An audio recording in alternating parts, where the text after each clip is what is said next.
DKT UPSC CSC। अगर आप केवल सिविल सर्विस परीक्षा के प्रीलिम्स, मेंस और इंटरव्यू के वीडियो देखना चाहते हैं तो सब्सक्राइब करें DKT UPSC CSC चैनल। यहाँ आपको टॉपर्स के वीडियो रैंक के हिसाब से अरेंज मिलेंगे। चैनल के लिंक के लिए डिस्क्रिप्शन बॉक्स में जाएं। हाय, मेरा नाम है सम्यक जैन एंड मैंने स्कोर किया है रैंक 7 इस साल के UPSC CSC एग्जामिनेशन में, और ये है मेरी स्ट्रैटेजी ऑप्शनल यानी political science and international relations के लिए। मेरा optional political science and international relations है। मैंने इसको मेजरली इसलिए चुना क्योंकि इसमें मेरा मास्टर्स था और कहीं ना कहीं मैं इसके साथ कंफर्टेबल था। तो सबसे पहले तो आप अपना ऑप्शनल वही चुनिए कि जिसके साथ आप कंफर्टेबल हो, जिसके साथ आपको बहुत एक्स्ट्रा मेहनत करने की ज़रूरत ना हो, या फिर जैसे कोई ऑप्शनल हो गया जैसे कि हिस्ट्री, ज्योग्राफी, या फिर ऐसा कोई जिसका दूसरे सब्जेक्ट्स के साथ एक मेजर ओवरलैप हो। तो बहुत सारे बच्चे हिस्ट्री ज्योग्राफी चुनते हैं क्योंकि उसका प्रीलिम्स के साथ एज वेल एज आपका मेंस का GS1 वगैरह के साथ एक अच्छा खासा ओवरलैप रहता है। तो कहीं ना कहीं उनको बहुत एक्स्ट्रा एफर्ट नहीं डालना पड़ता, या फिर वो जो एक्स्ट्रा एफर्ट डालते हैं वो बहुत ज़्यादा रिवॉर्डिंग हो जाता है as far as other papers are concerned. तो वो उन ऑप्शनल्स को चुनते हैं। कुछ लोग आउट ऑफ द व्यू जाकर के भी सब्जेक्ट्स चुनते हैं, जैसे कि एंथ्रोपोलॉजी, सोशियोलॉजी। ये बेहद फेमस और बेहद कॉमन ऑप्शनल्स हो गए हैं UPSC के लिए। अगेन मैं कहूँगा कि ये आपकी चॉइस है। अगर आप कंफर्टेबल हैं और आपको समझ में आ रहा है तो डेफिनेटली आप ये ऑप्शनल ले सकते हैं। But again your comfort level is very important. अगर आपको नहीं ठीक लग रहा है, अगर आप उसमें स्कोर नहीं कर पाते हैं तो प्रॉब्लम हो जाती है, because at the end UPSC सभी ऑप्शनल्स को इक्वली ट्रीट करता है। अगर आपके ऑप्शनल में 250 आए हैं और किसी और के 300 आए हैं तो चाहे वो डिफरेंट ऑप्शनल लेकर के आए हो, but then UPSC will consider them as equals and आपके मार्क्स इक्वल कंसिडर होंगे। एंड याद रखिए वो हर कोई आपका कॉम्पिटिटर है, तो फाइनली तो मार्क्स ही मैटर करेंगे। कमिंग टू PSIR, इसके ये बहुत ही कॉमन ऑप्शनल है। इसमें 2 पेपर होते हैं, पेपर 1 और paper 2। Paper 1 basically political science पे होता है और पेपर 2 इंटरनेशनल रिलेशंस को कवर करता है। हर पेपर के 2 सेक्शन होते हैं, सेक्शन A और सेक्शन B।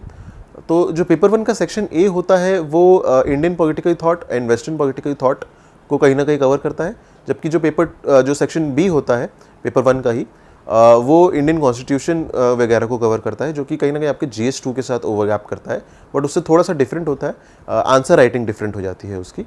तो ये कॉन्स्टिट्यूशन एंड पॉलिटी वगैरह को कवर करता है। पेपर 2 जो है उसका सेक्शन A आपका थ्योरीज ऑफ इंटरनेशनल रिलेशंस को कवर करता है, आपका कंपैरेटिव पॉलिटिक्स को कवर करता है। ये भी एक स्टैटिक पार्ट है, जैसा कि पेपर 1 पूरा का पूरा स्टैटिक पार्ट है, सेक्शन A और सेक्शन B। पेपर 2 का सेक्शन A भी स्टैटिक पार्ट है। But coming to section B of paper 2, ये डायनामिक पार्ट हो जाता है, कहीं ना कहीं ये थोड़ा सा ट्रिकी हो जाता है। इसमें आपका Indian foreign policy and international issues को कवर किया जाता है, इंटरनेशनल ऑर्गेनाइजेशंस को कवर किया जाता है, और उनके जो करंट अफेयर्स हैं कहीं ना कहीं वहाँ उस चीज़ को कवर किया जाता है। तो ये बहुत ही डायनामिक पार्ट है। ऑप्शनल में सबसे बेस्ट पार्ट ये रहता है, स्पेशली PSIR में, कि इसमें आपको सारे क्वेश्चंस अटेम्प्ट नहीं करने होते हैं। आपको ऑप्शंस मिलती है कि आप चूज़ कर सकते हैं। दोनों पेपर 1 और पेपर 2 में क्वेश्चन नंबर 1 और क्वेश्चन नंबर 5 कंपलसरी हो जाते हैं। ये 10-10 मार्क के 5 क्वेश्चन होते हैं, तो टोटल 50-50 मार्क्स के। और उसके अलावा आपको सेक्शन A और सेक्शन B में से क्वेश्चंस चूज़ करने होते हैं, choosing at least 1 question from each section. तो इसमें सबसे इंपॉर्टेंट ये होता है कि आप क्वेश्चंस की चॉइस ठीक से करें। जब आपको हाथ में क्वेश्चन पेपर मिले तो आप सबसे पहले 5-10 मिनट लगाइए उसमें, 5 मिनट तो लगाइए उसमें। आप सारे क्वेश्चंस पढ़िए और वो क्वेश्चंस चूज़ कर लीजिए जिनको आप बेस्ट आंसर कर पाएंगे। अगर आपने अपने बेस्ट क्वेश्चंस को नहीं चुना तो कहीं ना कहीं आपका स्कोर डाउन हो जाएगा और वो नेगेटिव हो जाएगा, आपको आते हुए भी नहीं हो पाएगा। जो दूसरे क्वेश्चंस होते हैं, क्वेश्चन 2, 3, 4 और क्वेश्चन 6, 7, 8, इसमें 3 क्वेश्चंस होते हैं। हर एक क्वेश्चन के 3 सब क्वेश्चंस होते हैं। एक क्वेश्चन होगा 20 मार्क्स का और बाकी 2 क्वेश्चंस होंगे 15 मार्क्स के। तो ये टोटल ऐड करके 20 + 15 + 15, तो वो भी 50 मार्क्स के हो जाते हैं। आपको 5 क्वेश्चन अटेम्प्ट करने, तो 5 × 50 = 250। ये आपका ब्रेकअप रहता है। इसमें कभी कभी ऐसा होता है कि आप किसी एक सब क्वेश्चन को लेकर के अनश्योर होते हैं कि आपको 2 तो श्योर है कि अच्छे से आंसर कर पाएंगे, बट तीसरे वाले के लिए अनश्योर है। तो अगेन आपको वही एक कॉल लेना होगा एग्जामिनेशन में, जो कि शायद सबसे डिफिकल्ट पार्ट है इस क्वेश्चन का, कि वो चूज़ करना आप किसको छोड़ेंगे और किसको करेंगे। अगर आप वो चीज़ ठीक से कर पा रहे हैं तो डेफिनेटली आपका स्कोर 5-10 मार्क्स या फिर 15 मार्क्स तो वहीं पर ऊपर उठ जाता है। PSIR एक बहुत ही स्कोरिंग ऑप्शनल है। मुझे दोनों पेपर को मिला करके 258 आए हैं आउट ऑफ 500, बट मैं बता सकता हूँ कि इसमें लोग आराम से 270 प्लस जाते हैं। 280, 300 कोई एक बहुत नायाब स्कोर नहीं है। It is very easily achievable. 300 is also achievable in this paper. तो अगर आप ट्राई करेंगे, आप एम करें तो आप 300 का ही एम करेंगे। एंड अगर आप आंसर राइटिंग ठीक से कर पा रहे हैं तो मैं बता सकता हूं कि कुछ भी मुश्किल नहीं है इस गोल को स्कोर करने में। कमिंग टू स्ट्रैटेजी, आप ऑप्शनल को, कुछ लोग होते हैं कि जो ऑप्शनल अपना डिसाइड ही या फिर उठाते ही सबसे पहली बार होते हैं प्रीलिम्स के बाद। आप वो गलती मत कीजिए। इनफैक्ट आप बाकी सारे जीएस को प्रिपेयर करने से पहले आप अपने ऑप्शनल को और एथिक्स को प्रिपेयर करके रख दीजिए। मेरी स्ट्रैटेजी हमेशा वही थी कि प्रीलिम्स उठाने से पहले या फिर मेन जीएस पढ़ने से पहले आप ऑप्शनल उठाइए और एथिक्स उठाइए और आप इन दोनों सब्जेक्ट्स को करके ख़त्म कर दीजिए। और उसके बाद जब आपका प्रीलिम्स हो जाए उसके बाद आप फिर से सबसे पहले, क्योंकि अब तब तक आपको काफ़ी टाइम हो गया होगा ऑप्शनल पढ़े हुए, तो फिर से आप सबसे पहले ऑप्शनल उठाइए और उसको ढंग से रिवाइज़ कीजिए। ऑप्शनल में सबसे अच्छा पार्ट ये भी रहता है क्योंकि मेंस का कुछ इस तरीके से शेड्यूल रहता है कि आपको गैप मिल जाता है 5 दिनों का जीएस के पेपरों में और ऑप्शनल के पेपर्स में। तो वो जो 5 दिन का गैप होता है वो मेरे लिए तो एटलीस्ट बहुत ही बेनिफिशियल था। उन 5 दिनों में मैंने लगभग अपना पूरा ऑप्शनल एक बार और रिवाइज़ कर लिया था, जो कि मैं कहता हूँ कि मिनिमम सिलेबस मैक्सिमम रिविजन्स, तो उसमें मेरे को था कि एक बार और रिवीजन मिल जाएगा एंड वो बहुत बेनिफिशियल प्रूव हुआ मेरे लिए ऑप्शनल के लिए। पीएसआईआर के लिए काफ़ी सारी बुक्स अवेलेबल हैं मार्केट में, जो कि राजीव गौबा से लेकर के एंड्रू हेवुड हो जाता है, international relations by Pavneet Singh हो जाता है, या फिर डज द एलिफेंट डांस हो जाती है रिलेशंस वगैरह समझने के लिए। ये सारी बहुत अच्छी किताबें हैं।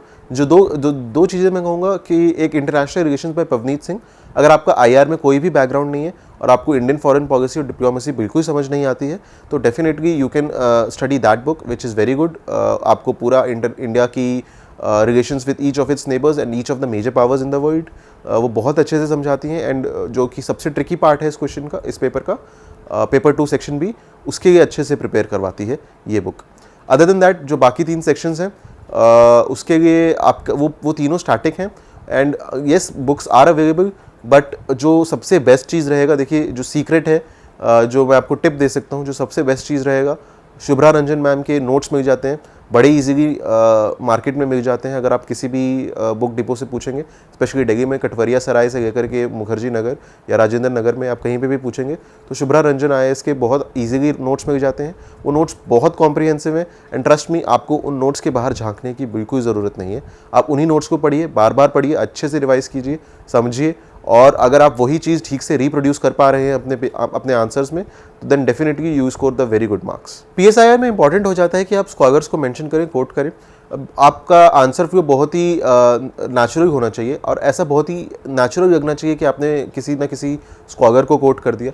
आपके लगभग हर आंसर में कोई ना कोई स्कॉलर तो आना ही चाहिए। आंसर लेंथ अच्छी होनी चाहिए। इसमें थोड़ा आपका राइटिंग पैटर्न बदल जाता है। पॉइंट्स, जैसे क्योंकि आप जीएस में आप पॉइंट फॉर्मेट में आंसर लिखते हैं, हेडिंग देते हैं और उसके अंदर पॉइंट्स में लिखते हैं, यहाँ पे कहीं ना कहीं वो पॉइंट फॉर्मेट इतना रेलेवेंट नहीं रह जाता है। ज़रूरत पड़ने पे ही आप पॉइंट फॉर्मेट में लिखिए, लेकिन अदरवाइज़ आप पैराग्राफ फॉर्मेट में भी लिख सकते हैं। एंड स्कॉलर्स को मेंशन करना मत भूलिए, वो बहुत आपको आंसर्स को डेप्थ प्रोवाइड करता है एंड एग्जामिनर को ये इंप्रेशन दे पाता है कि आप भी इस सब्जेक्ट के एक स्कॉलर हैं और आपने अच्छे से पढ़ा है। तो उनको अच्छे से पढ़िए, उनको अच्छे से याद रखिए। कम से कम हर टॉपिक पे एक स्कॉलर का नाम और उसकी कही हुई बात तो याद रखिए ही रखिए। पीवी मेहता इंपॉर्टेंट हो जाते हैं पॉलिटिकल साइंस के लिए, या फिर रजनी कोठारी वगैरह इंपॉर्टेंट हो जाते हैं। तो ये बहुत ही फेमस और बहुत ही ईजी टू रिमेंबर है। योगेंद्र यादव वगैरह बहुत ही फेमस, बहुत ही ईजी टू रिमेंबर है। इनको कोट करते रहिए अपने आंसर्स में and that will fetch you the good marks. जैसा कि मैंने बताया कि जो पेपर 2 का सेक्शन भी है वो थोड़ा ट्रिकी हो जाता है। उसके लिए बहुत ज़रूरी है कि आप न्यूज़पेपर पढ़ते रहें। फॉरेन पॉलिसी इश्यूज़ को आप बहुत ही क्लोजली ट्रैक करें। यूट्यूब पे काफ़ी सारे चैनल्स हैं जो कि आपको करंट अफेयर्स, जो कि वर्ल्ड अफेयर्स वगैरह हैं, उनसे आपको अपडेटेड रखते हैं।